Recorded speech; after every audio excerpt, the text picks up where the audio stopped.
अस्सलाम वालेकुम नाज़रीन। लीडर टीवी प्रोग्राम कलमकार संग जो मेज़बान मसरूर पीरज़ादो हाज़िर है।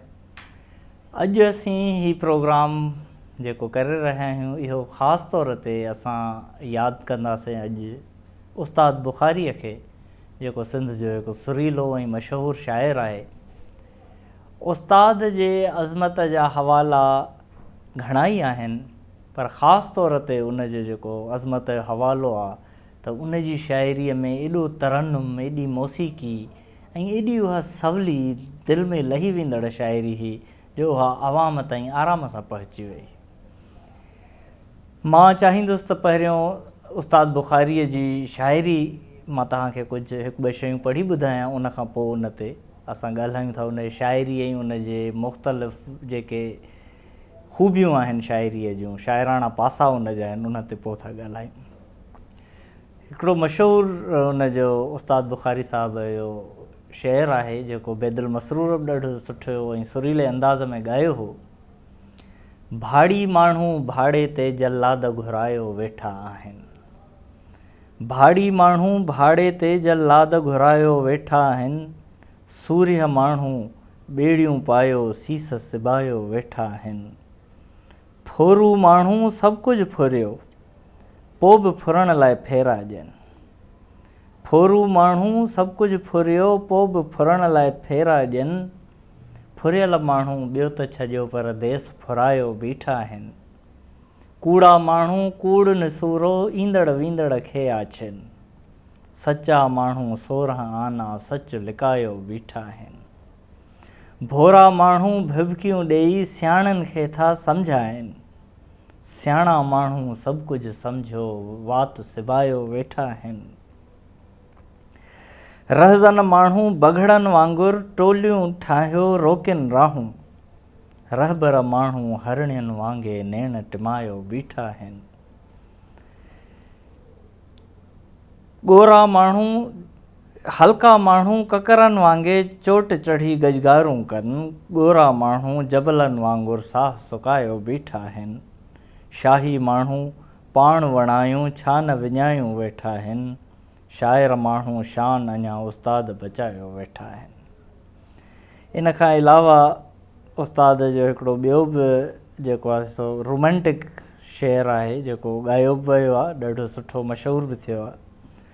तूं भली दिलरुबा नाज़ कर देर कर, एतिरी सोच कर ज़िंदगी मुख़्तसर, जाग में गीत तो ते लिखां थो मिठा, निंड में ख़्वाब तुंहिंजा लहां थो मिठा, पंध में धुंध में आहे तुंहिंजी पचर, एतिरी सोच कर ज़िंदगी मुख़्तसर, दिल घुरे थी मिठा हल त काछो घुमूं, टकरियुनि मां पयूं टकरियुनि मां पई टकरियुनि ते घुमूं, इश्क तूफ़ान आ तंग आहे शहर, एतिरी सोच कर ज़िंदगी मुख़्तसर, तूं भली दिलरुबा नाज़ कर देर कर, एतिरी सोच कर ज़िंदगी मुख़्तसर। इहे शेर पढ़ण जो मक़सदु हिकिड़ो इहो हुयो त असां पंहिंजे प्रोग्राम में उहा जेका शाइरी जी ख़ुशबू आहे उस्ताद जी उनखे शामिलु कयूं।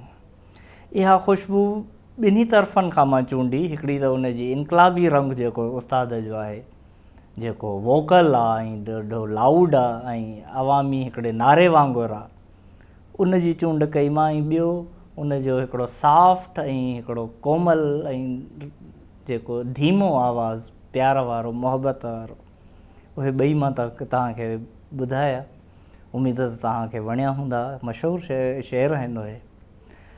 उस्ताद जे जेका ख़ूबी मूंखे सम्झ में अचे थी उहा इहा आहे त हुन शाइरीअ में जिते तमामु ॾुखियूं ॾुखियूं ॻाल्हियूं, वॾा वॾा फ़लसफ़ा, ॾुखिया ॾुखिया लफ़्ज़ पेश कया वेंदा हुआ, उते उस्ताद तमामु हिकिड़े देसी अंदाज़ में, मासूमाणे अंदाज़ में, आशिक़ाणे अंदाज़ में ॻाल्हि कई ऐं सवलनि लफ़्ज़नि में कई।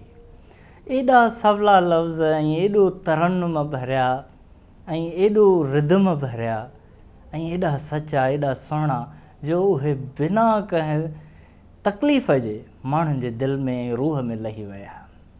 न त ॿियनि शाइरनि जी शाइरी ॾुखी हूंदी, उहा आम माण्हू जेको घणो अदबी ज़ौक़ नथो बि रखे या घणो पढ़ियल बि न आहे, उन खे सम्झण में ॾुखियाई थींदी आहे। उनखे उन में इन ॻाल्हि में को शक कोन्हे त उन्हनि जी फ़लसफ़ियाणी ॿियनि शाइरनि जी शाइरी बि तमामु आला आहे, उनखां को इनकार कोन्हे। उहा जॾहिं ट्रांसलेट थी ॿाहिरिनि मुल्कनि में ॿाहिरिनि ॿोलियुनि में तर्जुमो थियूं थियनि त माण्हू हैरान था थियनि।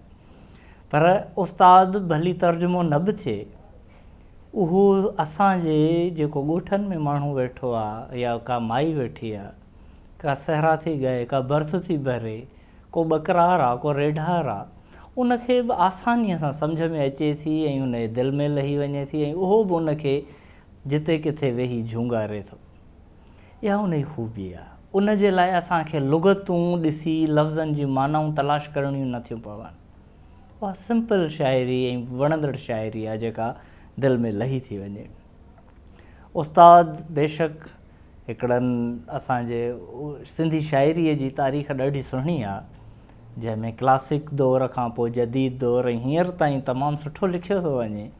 पर उन्हनि ख़ुशनसीब शाइरनि में इन सॼे अरसे में जिन खे तमामु घणो हिकिड़ो अवामी प्यार ऐं अवामी मोट ऐं शोहरत मञता मिली, उन्हनि में उस्ताद हिकिड़ो ख़ुशनसीब शाइर आहे।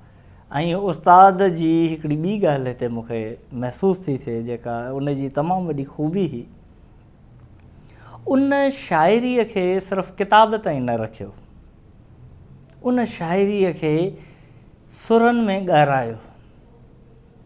उहे जेको हू लिखंदो हो गीत, ग़ज़ल, नज़्म, उहे ॻाराया विया। हुन पाण बि कोशिशूं करे, हू पाण बि सुठो मौसीक़ार हो ऐं उन पाण जेको आहे सो उहे ॻाराया मुख़्तलिफ़ फ़नकारनि खां। ऐं उहो ॻायल जेको कलाम आहे उहो वधीक माण्हुनि ताईं रीच थो थिए, पहुचे थो। ऐं ज़ाहिर आहे असां वटि किताब पढ़ण वारो ऐं संजीदा शाइरी पढ़ण वारो हल्को, किताब वारो घटि आहे, पर मौसीक़ी हर को ॿुधे थो। इन जे करे उहा वधीक पॉपुलर थी वई, माण्हुनि ताईं पहुती। इहा ॻाल्हि उस्ताद खां अॻु में क्लासिक्स में लतीफ़ साईंअ वटि मिले थी, जंहिं सॼो पंहिंजो कलाम जेको आहे, जेको रिसालो आहे, उहो सुरनि में समायो। उन जा सुर आहिनि, पोइ उते उहे भिटशाह ते उहे पंहिंजे जेके उन जा हूंदा हुआ डिसाइपल्स हूंदा हुआ, उहे ॻाईंदा हुआ। ऐं उहा सॼी शाइरी ॻायल शाइरी आहे। इन जे करे उहा माण्हुनि जे दिलनि में एतिरा साल गुज़रण जे बावजूदि बि अञा ताईं मौजूदु आहे पंहिंजे पूरी ख़ूबसूरतीअ सां। उहा शाइरी जेका यादि रहिजी वञे उहा अमर थी वेंदी आहे।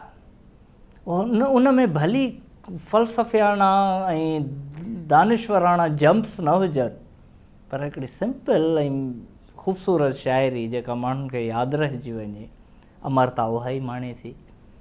उस्ताद बुख़ारी जिते घणो डिस्कशन थी सघे थो, उन जे फ़िक्री, फ़नी, ॿोलीअ जे हुस्न वारा पासा मुख़्तलिफ़ उहे डिस्कस करे सघजनि था।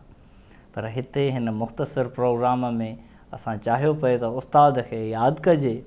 उस्ताद बुख़ारी जेको 9 अक्टूबर ते हिन दुनिया मां हलियो वियो, पर सिंधी शाइरीअ में, सिंधी अहले ज़ौक़ जे दिलनि में ऐं सिंधी जेको माण्हू जेको शेर, मौसीक़ी, आर्ट सां मुहबत करे थो, उन्हनि वटि उस्ताद हमेशह मन में मौजूदु आहे। बसि असां हिन जे वर्सीअ ते उन खे यादि कंदे उन जे लाइ ही नंढिड़ो प्रोग्राम हिकिड़ी भेटा तौरु पेश कयो। पंहिंजे मेज़बान मसरूर पीरज़ादे खे ॾींदा इजाज़त। अल्लाह भाई।